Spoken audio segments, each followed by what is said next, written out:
rencontrons sur les réseaux sociaux des chrétiens qui ont tout dans la forme, mais rien dans le fond. Des chrétiens de nom et non d'essence, aucune profondeur. Si vous les pesez, vous comprendrez qu'ils n'ont aucun poids. Ils ne pèsent pas du tout. Son rôle ou son but à atteindre sur les réseaux sociaux, c'est de parler des hommes de Dieu. C'est de dénigrer les hommes de Dieu. Il est le premier à partager des vidéos à caractère scandaleux concernant les hommes de Dieu. C'est le type de chrétien qui ne voit rien concernant les hommes de Dieu un peu salissant, parce que lorsqu'il voit de telles choses, il faut qu'il partage. Il faut qu'il envoie ça en inbox. Il faut qu'il partage sur les WhatsApp. Il faut qu'il partage sur les pages afin qu'on puisse comprendre que les hommes de Dieu sont des faux. Mais dis-moi une fois, dans ta vie, n'as-tu pas un jour eu besoin d'un homme de Dieu pour qu'il prie pour toi? Alors si tu as eu besoin d'un homme de Dieu une seule fois pour qu'il prie pour toi, cette action que tu fais continuellement va te coûter cher devant, parce que tu vas récolter ce que toi-même tu as semé. Si une fois dans ta vie un homme de Dieu a prié pour toi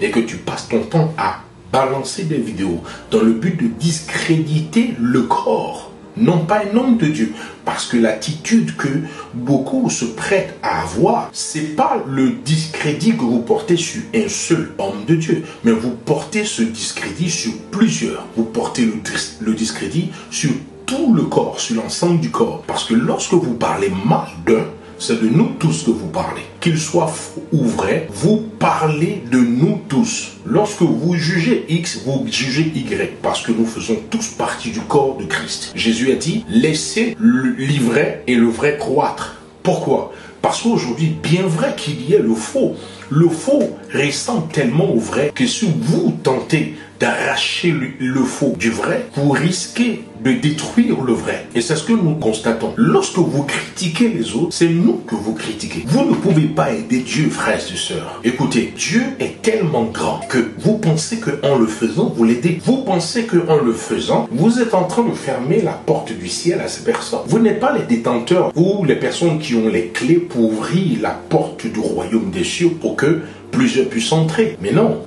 Vous ne savez pas le lendemain de chacun. C'est pas parce qu'une personne aujourd'hui est tombée qu'elle restera tombée. Quelqu'un peut tomber et puis demain se relever. Quelqu'un peut tomber aujourd'hui et demain prendre conscience. Mais c'est pas moi qui vais prendre la vie de cette personne qui, en guillemets, est tombée et la vie pendée sur les réseaux sociaux. L'attacher, en guillemets, comme on le dit. Mais attacher une personne comme tu le fais, c'est bien, c'est parce que tu n'as jamais vécu cela. Le jour où ça t'arrivera, tu comprendras ce que c'est. Chez moi, chez les Aborés, en Côte d'Ivoire, on dit Akawanale. Ça veut dire, c'est lorsque tu grandiras que tu comprendras. Parce qu'un enfant, il y a certaines choses qu'un enfant ne comprend pas. Mais lorsqu'il grandit, il commence à comprendre. Ah, je comprends pourquoi est-ce que papa se comportait de cette façon.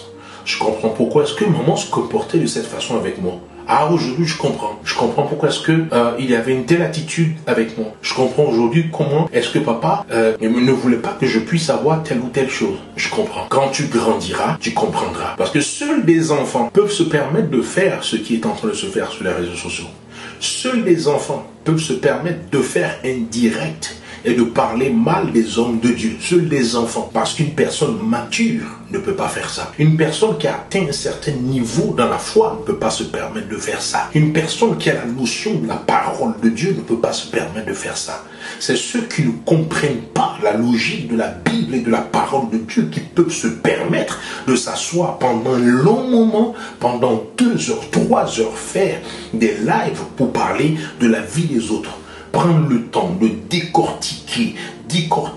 On joint la parole de Dieu à de telles actions sous prétexte que nous condamnons, sous prétexte que nous sommes en train de faire voir le faux du vrai. Nous condamnons X parce qu'il est faux. Nous condamnons X parce qu'il est escroc. Nous condamnons X parce qu'il est adultère. Nous condamnons X parce qu'il a fait telle et telle chose. Frère, qu'il ait fait telle ou telle chose, tu seras jugé à sa place. Rendras-tu compte pour lui? Mais non, tu ne rendras pas compte à Dieu pour lui. Alors, Pourquoi est-ce que tu te mets dans la peau du justicier, du policier, d'autres même qui s'appellent les policiers? Vous êtes des policiers, vous êtes venus jouer les policiers sur les réseaux sociaux pour montrer que tel est faux et tel est vrai. Vous avez le baromètre de la vérité dans vos yeux et dans votre bouche. Si nous fouillons dans vos vies, sommes-nous sûrs de ne rien trouver? Vous êtes sûrs que vous êtes immaculée conception, vous êtes sans péché, sans tache? Un jour, Jésus va se retrouver confronté à une situation qui n'était pas un dilemme pour lui. Pour ceux qui l'entouraient, ils croyaient que c'était un dilemme. Ils envoient une femme qui avait été prise en flagrant délit d'adultère et ils ont décidé de condamner cette femme, de la lapider. Alors ils posent la question à Jésus de savoir quelle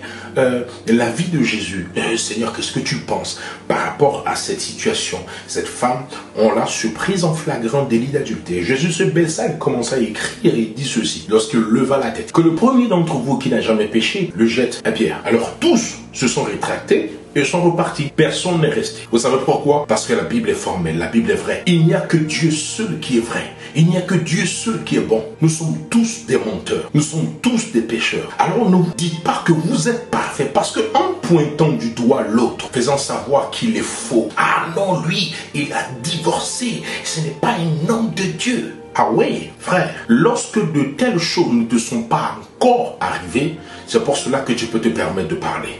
Le jour où ça t'arrivera, tu changeras de langage. Aujourd'hui, tu peux te permettre de critiquer le message de X ou de Y. Le jour où ça t'arrivera, qu'on te fera, tu comprendras de quoi il s'agit. Aujourd'hui, c'est tellement facile de faire du mal. C'est trop facile. Grandissons, parce que pour moi, alors ne vous dites pas que vous êtes parfait, parce que en pointant du doigt l'autre, faisant savoir qu'il est faux, ah non, lui, il a divorcé, ce n'est pas un homme de Dieu. Ah oui, frère, lorsque de telles choses ne te sont pas encore arrivées, c'est pour cela que tu peux te permettre de parler. Le jour où ça t'arrivera, tu changeras de langage. Aujourd'hui, tu peux te permettre de critiquer le message de X ou de Y. Le jour où ça t'arrivera, qu'on te fera, tu comprendras de quoi il s'agit. Aujourd'hui, c'est tellement facile de faire du mal. C'est trop facile. Grandissons, parce que pour moi, c'est de l'enfantillage. Seuls les enfants se comportent de la sorte. C'est des enfants qui se comportent de la sorte, non pas des personnes matures, des personnes avec un certain niveau. Un homme mature, il est mature et il démontre sa maturité dans ses actions. Le tout n'est pas de présenter la forme sans avoir de fond. Un homme mature, c'est la forme et le fond. Mais certaines attitudes nous laissent croire que c'est uniquement que la forme. Mais il n'y a aucune profondeur. Aucune profondeur. On a besoin de voir la profondeur. On a besoin de voir à la fois le fond et la forme. Parce que c'est ça aussi la vie chrétienne. Arrêtez de pousser d'autres à pécher. Arrêtez. Parce qu'il y a d'autres qui n'ont aucune connaissance de la parole, qui ne savent pas véritablement ce que c'est que comment se comporter dans la vie de tous les jours lorsque nous sommes devenus chrétiens. Il y a une attitude à avoir. Présentez-leur l'attitude normale qu'elles doivent avoir. Alors comment est-ce que ton frère peut tomber? Il a péché et il est tombé. Et toi, tu es le premier à te mettre sur les réseaux sociaux, prenant ton téléphone parce que tu as de la connexion et tu commences à parler mal de lui, à le critiquer, à dénoncer entre guillemets parce qu'il est tombé. Même si cela s'avère vrai, est-ce que c'est ton rôle?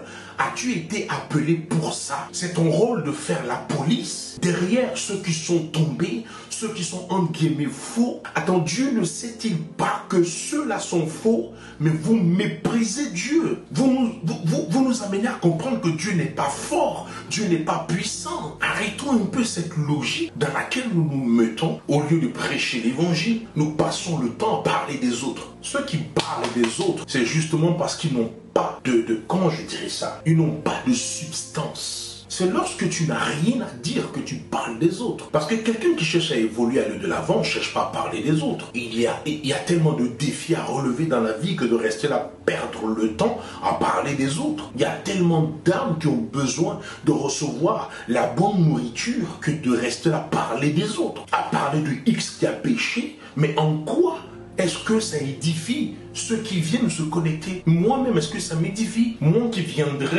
viendrais m'asseoir et parler des autres, de celui qui a péché, de tel qui a fait ci, il est sorti avec telle femme, il est adultère, il est escroc. En quoi ça m'édifie? En quoi ça m'édifie? Ça ne m'édifie pas et ça n'édifie pas ceux qui sont autour. Alors ça sert à quoi? Ça sert à quoi de faire quelque chose qui n'édifie pas? Cherchez à édifier, cherchez à impacter des vies, cherchez à faire évoluer les gens. Regardez la plupart de ceux qui sont dans une certaine dimension.